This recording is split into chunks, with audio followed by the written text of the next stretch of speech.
The Mavericks are about to play the biggest game of the season with the brightest lights, the brightest courts, one might say.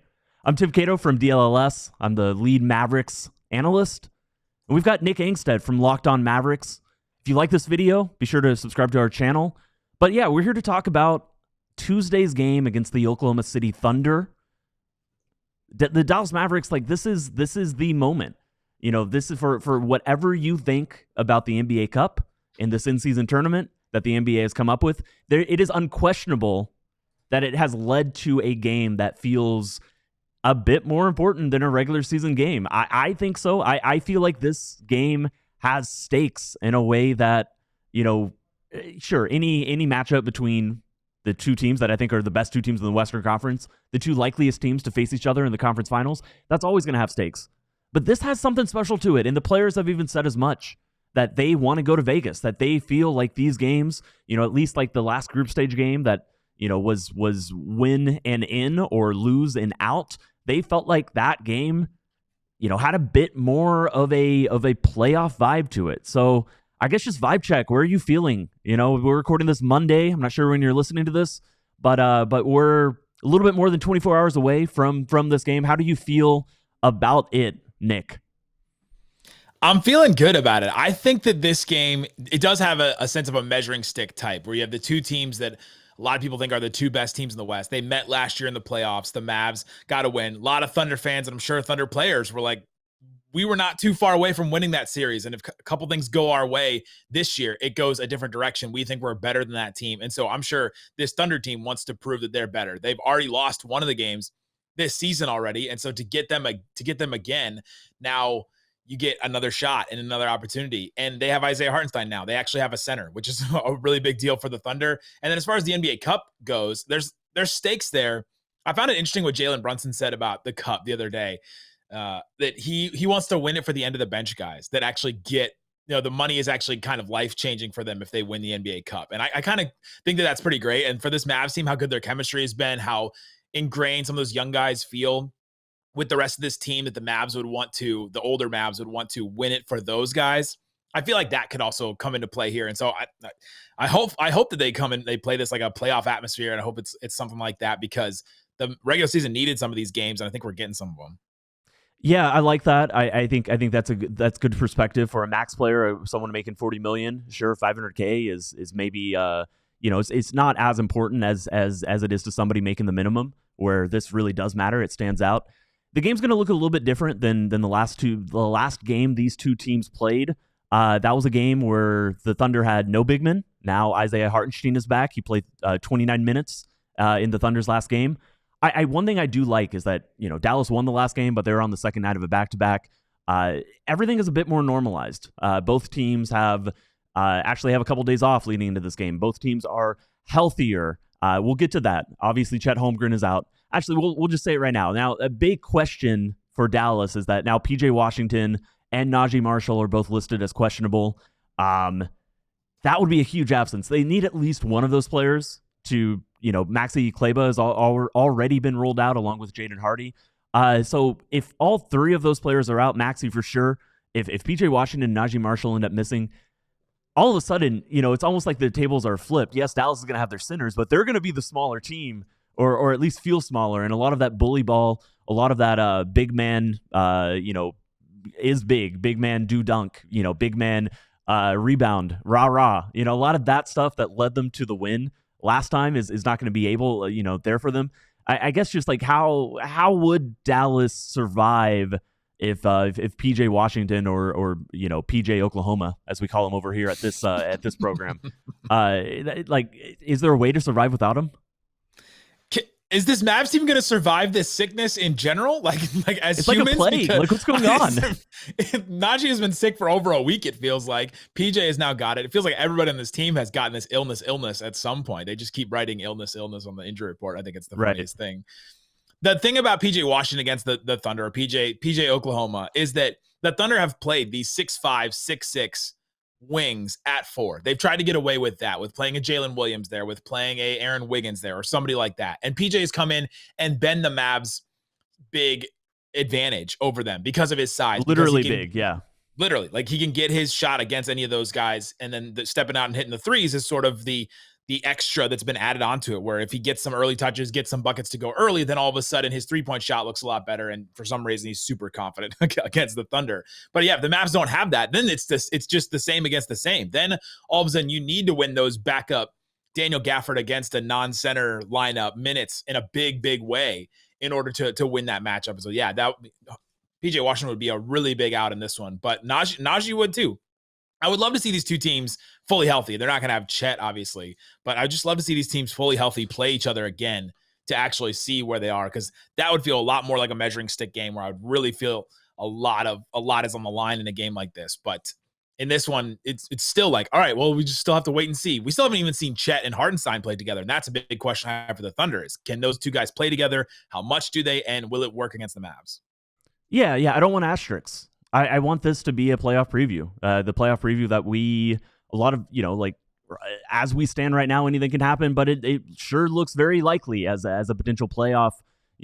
This decides who wins the Western Conference. And I would love to get a asterisk-free early preview, early matchup that shows what these two teams, how they're going to start to play each other with changes. One big change, along with, like, Hartenstein is obviously his inclusion, his return is a huge difference, as we talked about from the last game that these two teams played. Alex Caruso is also back. He missed the last game. When he's on the court for Oklahoma City, they have a 97 defensive rating, or they allow 97 points. Basically, to put that in like layman terms, or like just normal, non-stats dorky terms, Alex Caruso's presence on the court turns it turns an NBA game into something that resembles like 2010 college basketball. Like, it's ugly out there when Alex Caruso was on the court for the Oklahoma City Thunder. Back. This is the best defense in the NBA. But obviously, they're going to be a better version of that, a stingier version than even what Dallas has seen so far. And some of those little cheap tricks, and cheap tricks, that's diminishing it too much. But you can't just do, big man is big. It's not going to be as easy to do that. Like you said, yes, Hartenstein, if he's guarding the centers, then you like the ability for PJ Washington to post up a smaller player. That was something they used a lot in that game against Oklahoma City. But yeah, Dallas's offense is going to have to find different methodologies to be able to get points against this very, very good defense. The fortunate thing for them, the big difference from the last time these two teams played, Dallas also has Luka Doncic back, and obviously that is something that matters quite a bit. It's pretty big. That's a pretty big bring back. I like that Caruso is going to be back, because the Mavs do need some of these tests where it's a high leverage game, a game against a good opponent where both teams feel like they're the better team. And they have the Thunder have a ton of perimeter ball pressure. The Mavs struggled so much against that in the finals against the Celtics, and they need reps against just really good hounding perimeter defenses, where it came down to in the finals, only Luka and Kyrie could dribble. Nobody else could dribble. And so now you get the chance, hopefully Naji plays, hopefully PJ plays, where those guys can get some reps in an environment like that, where Spencer Dinwiddie can get some reps back in a playoff environment like that, and whoever else decides to, or is able to play and can play, get some reps against a hounding, perimeter defense like that. The Thunder have created more turnovers, and they have gotten more steals than they have turnovers themselves. It's just like an insane combination of a team right now. And so it's going to be really good for the Mavs to go up against that and get some reps against a defense that looks like that. Yeah. In that last matchup, OKC caused Dallas to turn over 16 times.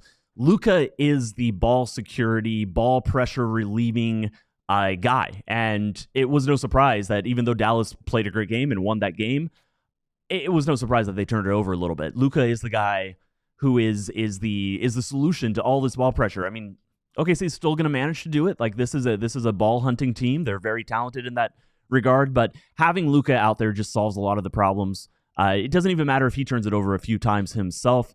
Just his presence, I think, makes this way easier for Dallas to, just eliminate and reduce a lot of that ball pressure that's going to be thrown their way by the league's best defense. I guess just to close this out, let's go slightly bigger picture. And yeah, Dallas is obviously coming into this game winning 11 of the last 12 games on the heels of a 4-game losing streak where, it seemed, I think you and me were being blamed by people for hyping the team up too much. It was our fault, and the team actually wasn't good. And so we're right. What about that? Yeah. Man, I love the internet.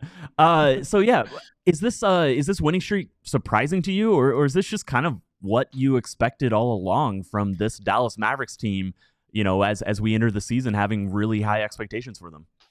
I expected it from the beginning. Obviously, you mentioned, we talked about how good this Mavs team was. We just revisited our predictions from before the season, and one of mine was that the Mavs would be second in the West. They would get 55 wins. So I expected this team to be really good. And for the first 12 games of the season, they were 5-7, and I was not feeling confident about that prediction. And then all of a sudden, the way this run has happened has been surprising. That's what's been surprising, is some games without Luka, some games without Kyrie, some games without a bunch of different guys, and they've gotten a bunch of wins. Now, their schedule has been pretty soft. They've got good wins against Memphis, New York. Denver was missing some guys. The Thunder missing centers, so those wins were pretty good. But the rest of them have been really soft. Your Washington Wizards, your Toronto Raptors, your Portland Trailblazers. Wizards? Those kind of the Washington those kind Wizards? Of teams. Did I hear that right? That's how Bill Simmons says it, and I think it's really funny. I don't know. There's something about Zard that just adding it to the end makes it sound more apt to what they are right now. I like that. That makes sense to me. No, I'm with you. Yeah, it's been a lighter schedule for sure, which is what they're supposed to do. Take advantage of this lighter schedule, rack up some wins, and they've been doing it. Right. Yeah, and you look at let's say the Atlanta game where Kyrie, just carries them in the fourth quarter. You look at the Memphis win when they're down huge. If you flip those two wins to losses, but then in that 4-game losing streak, maybe Dallas wins a couple of those. Obviously, all of them came down to the final possession. Maybe that would be the more logical way for the season to have played out, and it wouldn't have such dramatic peaks and highs and lows.